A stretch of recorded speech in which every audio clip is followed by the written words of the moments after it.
시작한다. 네, 안녕하세요. 기어박스 이병진입니다. 캐딜락 CT5입니다. 중형 패밀리 세단입니다. BMW 5 시리즈나 아우디 A6, 벤츠 E클래스와 라이벌입니다. 국내 모델을 보자면 G80 모델과도 경쟁 모델이죠.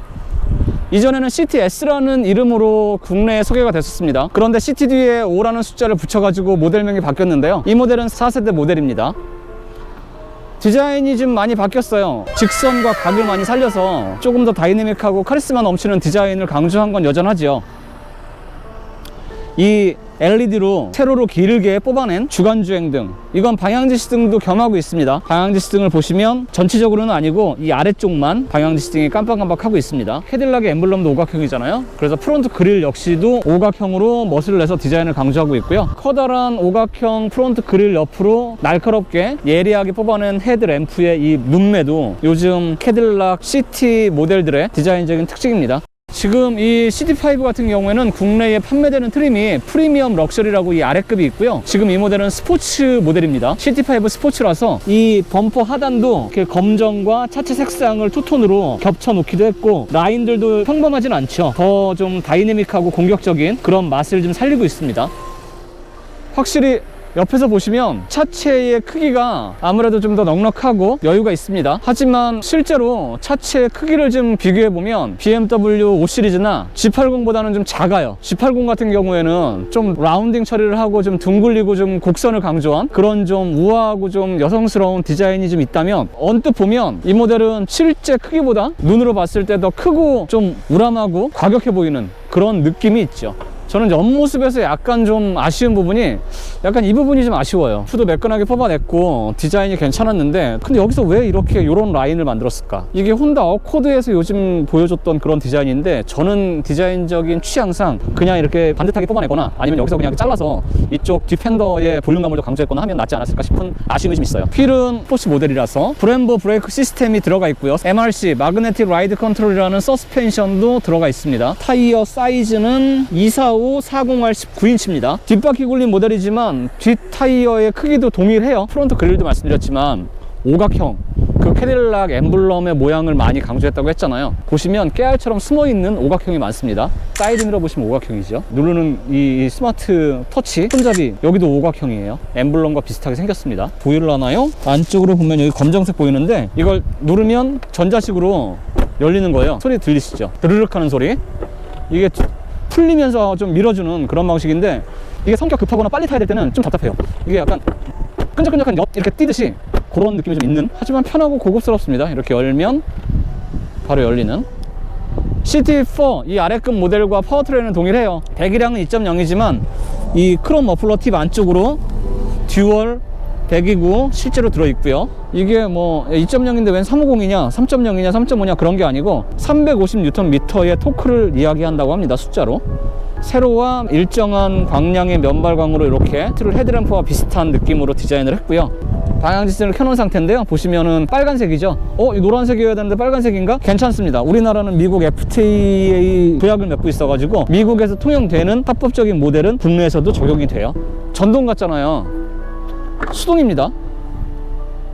여기 버튼 그런 거 없어요. 키 소재하고 이렇게 차면 열리긴 열립니다. 그러니까 전동처럼 열리는 수동. 닫을 때는 여기 손잡이 있긴 있습니다. 이렇게 해서 닫는 거. 중형 세단답게 공간의 깊이감이나 크기는 여유가 있습니다. 이쪽 부분에 뚜껑은 없지만 수납 공간도 있고요. 이 아래쪽도 들어보면 숨겨져 있는 수납 공간이 또 있긴 있습니다. 제가 운전하는 자세로 자, 이 정도로 운전을 합니다. 그대로 제가 뒤로 한번 가볼게요. 자, 그대로 뒤로 들어왔는데요. 자, 머리 공간의 여유는 많지 않아요. 주먹 한 개가 채 안 들어가고요. 다리 공간은 여유가 있습니다. 등받이 각도 조절은 되지 않지만 시트 방석의 길이나 이 시트의 쿠션감도 편해요. 이 정도면은 뒷좌석에 누군가를 태우고 같이 이동할 때 괜찮을 것 같아요. 정직하게 컵홀더 2개 있는 팔걸이 있고, 센터 콘솔 뒤쪽으로 에어 벤트 있고, USB 포트 1개 마련되어 있습니다. 12V 파워 아울렛 있고요. 앞뒤로 나눠져 있는 썬루프가 있긴 있는데 파노라마 글라스 루프까지는 아니고요. 여기 이거 닫으려면 햇빛 가리개 당연히 있거든요.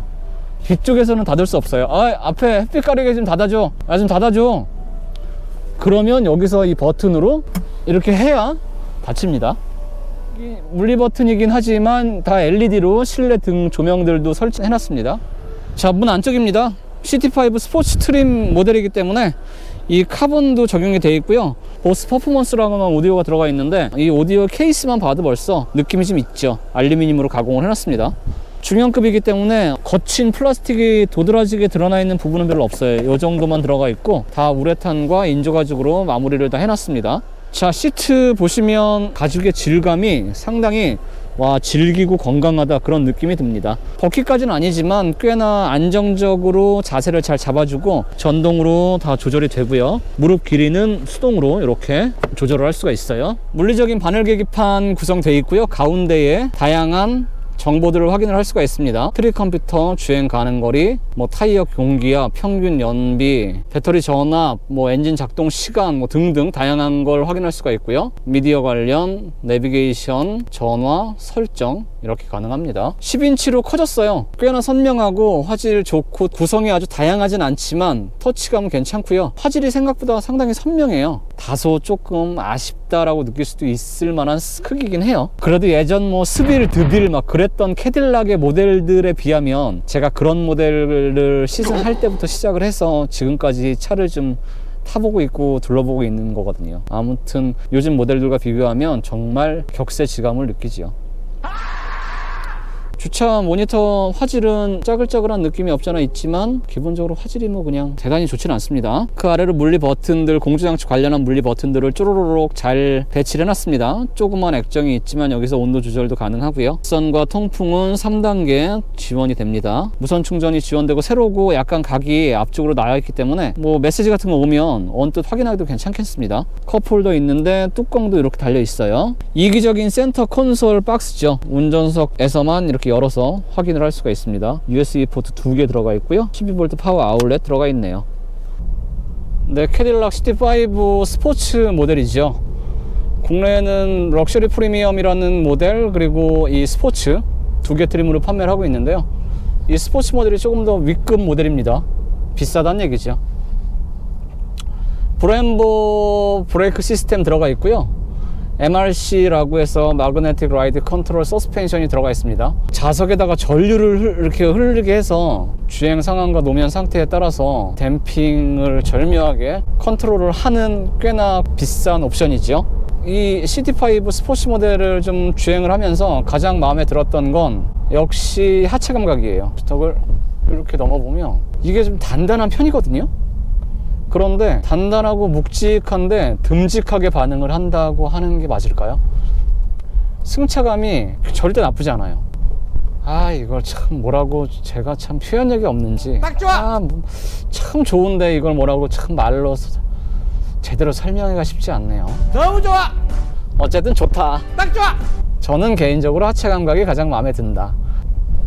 그렇다고 승차감이 아주 안락하고 뭔가 구름 위를 떠가는 것처럼 좋고만 그런 건 아닙니다. 핸들링 봐야죠. 기본적으로 핸들이 좀 무거운 편입니다.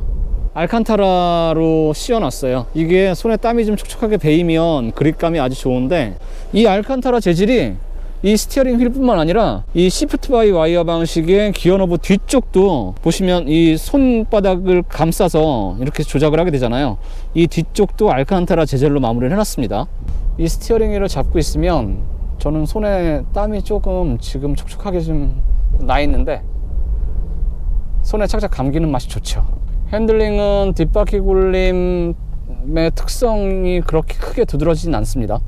뒤가 그렇게 막 흐르거나 이렇게 움찔움찔 뒷바퀴 굴림 같은 느낌이 나는 그런 정도의 모션까지는 아닌데 재밌게 적당히 쪼면서 이 출력 240마력과 35.7이라고 하는 토크를 쫀쫀하게 막 이렇게 뽑아내면서 재미있게 달리기에는 아주 밸런스가 괜찮고 만듦새가 괜찮습니다. 뒷바퀴 굴림 모델이에요. 100% 후륜 구동이고요. 파워트레인은 CT4 모델과 동일합니다. 이 아래급 모델이요. 2.0 트윈 스크롤 터보 엔진을 품고 있는데요. 240마력에 35.7kg/m 토크를 냅니다. 2.0 다운사이징 과급 엔진, 출력 수치만 보면 대단히 호쾌하거나 그렇진 않죠. 뭐 이 덩치에 2.0 괜찮을까? 240마력에 35토크? 라고 재원표만 봤을 때는 생각할 수도 있지만 아주 폭발적으로 뭐 막 호쾌해요, 잘 나가요, 막 그 정도는 아니지만 출력 성능 때문에 답답하거나 속이 터지는 일은 없어요. 주행을 하다 보면 사운드가 괜찮습니다.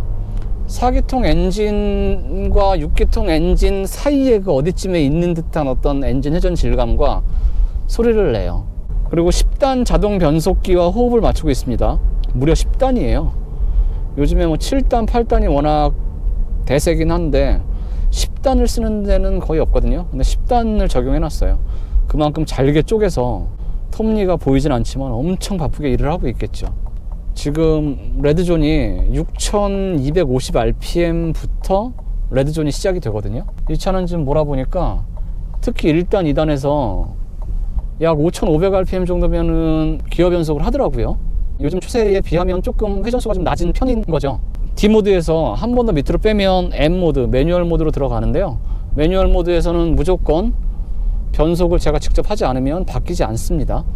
기어노브 앞쪽으로 주행 모드 바꿀 수 있는 버튼 들어가 있고요. 오토홀드와 ISG 활성화 비활성화 버튼이 있습니다. 주행 모드는 보시면 내 모드, 투어, 스포츠, 눈, 얼음 이렇게 네 가지입니다. 내 모드는 인디비주얼 모드라고 보시면 되는데요. 인디비주얼 모드는 이 모니터 안에서 설정 안에 들어가시면요, 차량이라고 있어요. 마이 모드라고 있습니다. 엔진, 사운드, 스티어링, 서스펜션, 브레이크의 응답성 이렇게 네 가지를 모두 다 투어와 스포츠 중에서 조합을 해서 저장을 해두면 조합해 둔 모드대로 바로 적용이 됩니다. 스포츠 모델이라서 그런지 바깥에서 봤을 때부터도 우선 기본적으로 이 차고 높이가 좀 낮은 편입니다. 그래서 이렇게 운동 성능 자체도 보면 꽤나 빠릿빠릿하고 재미있고 뭔가 경쾌하게 반응을 해요. 지금은 투어 모드인데요. 투어 모드에서 이 주행 모드를 스포츠 모드로 바꾸면 안 그래도 기본적으로 가볍진 않았던 이 스티어링 휠이 더 뻑뻑하고 묵직해집니다. 이건 고속 주행할 때는 오히려 저는 이 스포츠 모드의 핸들링 감각이 더 편하고 안정적이다 라고 느끼실 수도 있을 것 같아요. 아무래도 이 핸들링 자체가 더 묵직하고 뻑뻑해지기 때문에 일반적인 오너분들이라면 훨씬 더 그게 편할 거예요. 주행 중 정숙성은 괜찮습니다. 보면 이중 차음 유리 적용이 되어 있고요. 뒤쪽은 이중 차음까지는 아닌데 한 장짜리인데 상당히 두툼합니다. 유럽 브랜드, 독일 차들이 대중 친화적인 그런 좀 말랑말랑한 감성들을 많이 넣고 있는데 오히려 이 캐딜락은 탄탄한 하체, 그리고 좀 팽팽한 핸들링, 특유의 운동 성능과 주행 감각, 그런 거에 더 많이 치중을 하고 있는 듯한 느낌이 듭니다. 단점이 아주 없는 건 아닙니다. 우선 이 모니터의 구성이나 이 모니터의 크기가 좀 아쉬울 때가 있고요. 뭔가 이렇게 보시면 아까 제가 이 겉모습과 실내를 좀 보여드렸지만 이게 전체적인 이 디자인 구성이 요즘 차답지 않은데 라고 하는 좀 그런 부분들도 있고, 이런 구성은 좀 아쉬운데 라고 하는 것들도 좀 있지만 안정적이고요. 많이 좋아졌습니다. 급가속을 갑작스럽게 세게 밟으면 출력이 확 터져나오기 전까지의 그 약간 주춤거리는 그런 느낌도 살짝 있기는 있습니다. 평소에 운전할 때는 전혀 그런 거에 대한 아쉬움이 없을 정도의 무난하고 제법 빠릿빠릿한 반응과 감각을 보여주고요. 미국 브랜드 좋아하는데 독일 차나 유럽 차 브랜드 또는 국산차 브랜드는 좀 뭔가 선택하기 싫다, 그러면 이 CT5 한번 타보십시오. 또 수입차의 특권 중에 하나가 이 할인 아니겠습니까? 할인도 분명히 받을 수 있으니까 조금 그런 것들을 좀 조율해 보시면 나쁘지 않을 것 같아요. 정말 많이 좋아졌습니다. 슈퍼크루즈가 빠져 있어요. 뭐 국내 법규상 그게 뭐 적용이 어렵다 그래서 그 좋다고 하는 슈퍼크루즈가 빠져 있긴 하지만 괜찮습니다. 네. 해가 졌네요. 어느덧. 저는 늘 말씀드리지만 더 유쾌하고 도움되는 영상으로 조만간 또 찾아뵙겠습니다. 촬영과 편집은 늘 힘들지만 여러분의 구독과 좋아요는 힘이 됩니다. 고맙습니다. 어떻게 옆자리 어때? 발 공간이 너무 답답하게 툭 튀어나오긴 했어요. 보면 저 발이 왜 툭 튀어나와가지고 저게 제대로 발을 놓기가 애매한 또. 이거 룸밀러 요거 달고 다니면 이 뒤에서 뽀뽀하거나 그런 거 다 보여요. 생각보다 잘 보여요. 지금 이 조명을 켜놔서 그러는데 이거 꺼보면 훨씬 선명해요. 깔 건 없어? 깔 거?